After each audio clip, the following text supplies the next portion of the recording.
What's going on, guys? Another episode of Tillers and Chasers. I was hoping to hit the water today, but we had like an insane amount of rain yesterday, and this morning I woke up, there's snow on the ground. That's right. I said snow. So before I get busy here, I figured I'd do this little spiel about carp tackle and what I bring with me on the day. That's right. Let's talk carp. Let's get into the season. The carp should be going. It's April around the corner. Things should be starting to rock. Once this rain gets cleared up, the carp should be starting to move around and starting to spawn. Alright, so basically when it comes to rods, I carry three different kinds of rods for carp fishing. I carry, or not carry all the time, but I use three interchangeably. A 7-weight, an 8-weight, and a 9-weight. Each has their specific niche, so to speak. For tributaries, I basically a 7-weight, 10-footer. The same rod I use for steelhead. For the most part, the tribs, they have some big fish. For the most part, we're in that 5 to 10-pounder mark-ish. There seem to be a little bit smaller in the tributaries. So that's kind of my, there are some big ones in there, don't get me wrong. And it gives you the mobility to roll and mend line off the current, and etc. Because sometimes you're in your trees and it's tight and you have no choice but to roll cast. So having the extra foot length of rod will be able to give you basically a spade cast, but single hand will get you in there. My all-around rod for carp fishing, absolutely, 100%, is an 8-weight. Reason for that is if the fish sometimes are bigger, or you're fishing a river that has a lot of structure, blowing down trees, undercut banks, and you want to be able to put the boots to a fish and hold them not going in the cover. Gel spun line backing again, 250 yards of backing. You need the backing. The fish are big, they're strong, they're fighting current. If you want to go fishing in Lake Ontario, an 8-weight is good. Action is great. Sorry, I need some coffee. I'm struggling today. It's winter out there. I don't know. And final rod that I use for carp. And that would be my 9-weight. That's right, a 9-weight. I know a lot of you guys don't use 9-weights that are big rods, except for the guys who fish in Michigan for like Beaver Island. So here I have Lake Ontario, similar to like Lake Michigan. The fish are big. Big flies, we have big winds, 40k winds in the south. A 9, you can do with an 8-weight, but really I want to be able to cast as efficiently as possible and not have to fight with the wind and not let the wind chase me off the water. So it's not necessarily the size of fish, even though they get to 30 or 40 pounds, but it's more fly size and wind that I dictate what fly rod I use. Sometimes in the springtime we hit the lake early and the fish are there and we use 7-weights. You can do it. It's a lot of fun. It's crazy. It's exciting. Because you have to space to fight them, right? And for the most part, you're using smaller nymphs or smaller crayfish, or not using like a number 2-aught or number 1 hook. You're using like number 10 to number 4, somewhere around there, and they're not super heavy. They're like a small dumbbell to like maybe a medium dumbbell, and you can use it, try it, but when you get a big wind, it's just easier to work smart, not hard. So that's where the 9-weight comes in. So if I had to pick one rod for Great Lakes, even bigger lakes if it's windy all the time, or big giant rivers that have lots of current, that 9-weight is definitely the go-to.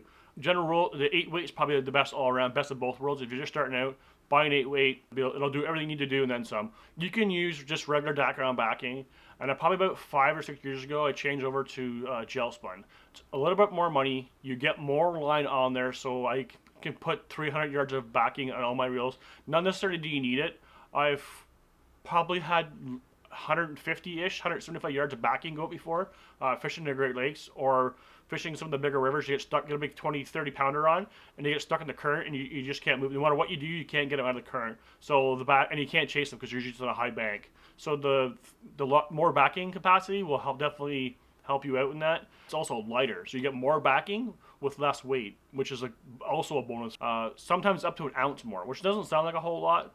But when you're fishing all day and you're casting all day and you're getting shots, an ounce can add up to making your rod bounce or not bounce, and where you like it. It's a bit more money, but I think it's worth it's kind of give and take, and I think it's worth the extra few bucks to put the gel spawn on. I don't have to worry about fish. I don't have to worry about getting spooled. I don't have to worry about if I'm in a small creek and all of a sudden a 30-pounder shows up. I don't have to worry about getting spooled or chasing this fish down creek. Because I had the line there to do it. Fly lines. Okay, so in Canada we have a thing called winter, and it's good and bad depending on how you look at it. So my fly lines over the last 10 years, Started as a trout, like kind of just a regular trout, general purpose taper. Okay, so about 10 years ago, I started playing with saltwater lines. That's right, saltwater lines for carp. And I tell you, there's good things and there's bad things. The good thing about them is once the water hits 60 degrees or higher, some saltwater lines, like a general purpose saltwater line, will absolutely blow your trout line out of the water for long distance. Cast 70 yards if you or 70 feet if you have to. Absolutely, hands down. Got a big fly on, some wind, works amazing. The only other issue with them is if it's below 60 degrees and it's a tropical water line, it's gonna crap out. It's not gonna be good at all. So there's like bonefish saltwater lines. There's a general purpose one. There's a redfish one. There's permanent ones now. There's like a gazillion. If you're gonna go saltwater line, I would start with probably the general purpose taper, because that kind of covers every single size of fly you're gonna cover. You're gonna throw like small little leeches up to the giant gobies and sculpins and crayfish patterns. So once the water hits 60, I change over. I basically have 3 spools for my reels. I have the trout taper for right now, fishing until probably about June. And when the water hits 60, I'll change over, I'll grab my other spool, and I'll put on my saltwater taper. And the other spool is for sinking line. Yeah, that's right, sinking line for carp. Sometimes when you can't see fish, you know they're there because you can see silt or whatever, and they're 20 feet down or 10 feet down. You know they're there because they're not in the flats. So the closest thing you got to be to is deep water access. They're always there. They're always usually feeding. July and August, prime time. Cast it out as far as you can, sinking line, let it hit, do the countdown method, let it count down, and start bringing your little leech or little minnow or scalp or whatever you're using into the boat. It's not the most exciting way to catch fish, but it's better than catching no fish. So, trout line for the spring and early summer, a saltwater line for summer, through all summer basically until October again, and then a full sink type 5 or type 6. The aggressive taper, so like a 30-foot head with the intermediate running line, is the best way to go for sinking lines. So let's talk leaders. There is a gazillion ways or discussions about leaders. Everybody has their own thing, what works for them. What works for me doesn't necessarily work for you from where you fish. But here's some little tips, things I learned along the way in 15 years plus of chasing these awesome fish, the carp and the fly. So 2 ways to look at it. You can buy leaders, make your own leaders. Nothing wrong with buying leaders at all. I bought them for years before I started making my own. The only bad thing about making or buying pre-made leaders is I can't modify the leader to make it do what I want it to do. So by making my own, I can basically strengthen the leader so I can have it push the wind better. I can use a bigger fly, and it'll still unroll better, and I won't have to worry about hooking myself or having clients hook themselves or et cetera, et cetera. So that's the advantage of making your own leaders. It does take a little bit more time to practice making your own leaders, but once you get the hang of it, you can tie a leader up in like 3 seconds. So there's kind of a gazillion ways to tie your own leader, and this is my way. So basically, I will take, I use Maxima because that's I've used a lot of other stuff over the years. It's either Maxima or fluorocarbon, 100% fluorocarbon leader material. That's kind of the 2 things I use. Maxima Chameleon, Maxima Ultra Green, or 100% fluoro. Pick your fluoro. Seagar, Drennan, Maxima makes a good, also fluorocarbon as well. Whatever one works for you that you use for other fishing, use the same one for carp fishing. That's what it's all about, right? And once you get hooked on the carp, then you can go crazy and go from the hard model, some saltwater version, which work awesome by the way. But that's another video. So Chameleon is a weird looking line, but it's brown, but it basically changes color in the water. So the only thing that I don't like about the Chameleon is on sand flats. So white sand or light gravel, I find the fish get spooked by it. But in weeds and mud, silt, lily pads, cattails, any off-card water, Chameleon, hands down, every time. It's a little stronger than most lines. The knots tie awesome because of the coating that's on it. Run your Chameleon, then put your fluorocarbon tip on if you want. Dirty water, it's not going to matter. I use fluoro because it's a little more abrasive, and I get a little sinker fall on my fly, a little faster fall because it sinks a little faster. That's it. Ultra green, clear water, sand, shallow water, spooky fish. The other option is fluorocarbon. I'm a big drennin guy, a lot of drennin, so I'll make my leaders basically out of all drennin, fluorocarbon leaders, because fish are spooky, and clear water, because like up here it's really clear, like gin clear. So my kind of way I tie leaders is I'll take, it's kind of 4 parts. There's 40 pound, 30 pound, 20 pound, and whatever your tippet is. So take 4 feet of 40, 2 feet of 30, a foot of 20, and then run 2 feet of tippet, 10 pound, 12 pound, those 8.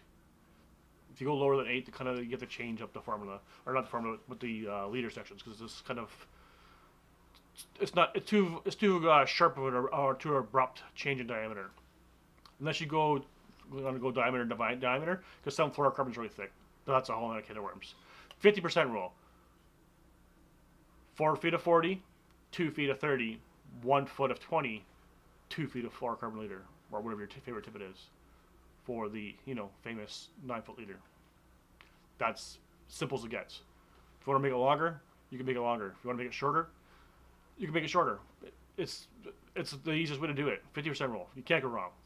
Take 4 feet, whatever arm length. You don't even have to measure it. Arm length of leader line, tip it, cut it, 40 pound. Right? Take that one, fold it in half, measure that out. Boom, half. That's 50% done. Take that one, put it in half, cut it again. Boom, half. You're done. Whatever, 6 feet, whatever you want to do. If you want to be 6 feet, do that too. If the fish are out so spooky, that's the best way to do it. The easiest way. I don't have to measure every single time. Chest bent, boom, I'm done. I don't have to worry about it.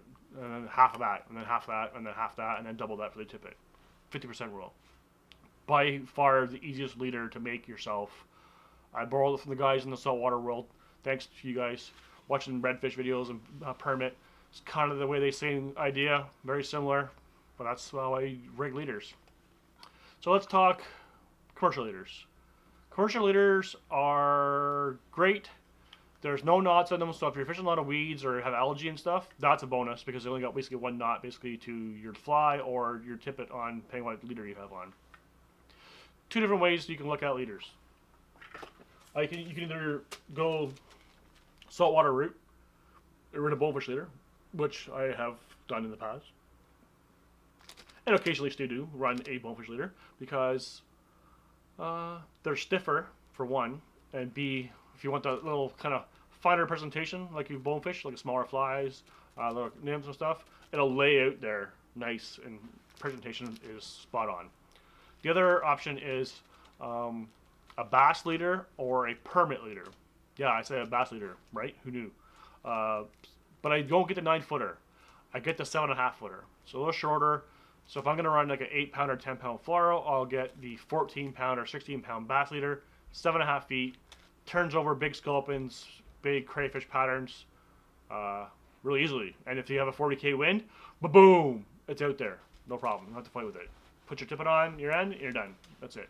That's simple. You're fishing in 3 seconds. Grab a pack. This was a 3-pack? 3-pack, $12. I've used this one. I've used pretty much every single kind I've got. This is the only one that I could find that my shop had at the time, so I bought that one. I like their products; they're good. I never had a bat leader that was commercially. Well, I shouldn't say that, but like some of the lesser brand name ones, don't do it. It's not good. Stick with the brand name stuff because sometimes brand matters. In this case, it's fun to fish. You don't want to get a fish a lifetime and then have it crap out because you're leader. So those are my kind of ways I look at leaders. Make your own, buy them commercially, do a saltwater leader, do a bass leader, and a trout leader. Trout leader for springtime, bass and saltwater leader for summertime, obviously. And if you want to make your own, then it doesn't really matter because you're using material that's good in both. So that's my tip for tying leaders. Hoping to get some carp, but it's snowing. So, and everything's still frozen to my knowledge as of yesterday. Or the day before, so Friday, except for the tributaries. So unless it gets really hot in the next couple of days, which I saw a couple of temps were 10 or 11, maybe by the end of the week we'll be hitting some carp, and or hopefully maybe some of the bays and other stuff and lakes and stuff will be open up, and then That'll be awesome. Anyways, till next time. Hope you enjoyed this video. If you did enjoy this video, please hit the like button. And if you like this video, please hit the subscribe button. We're out.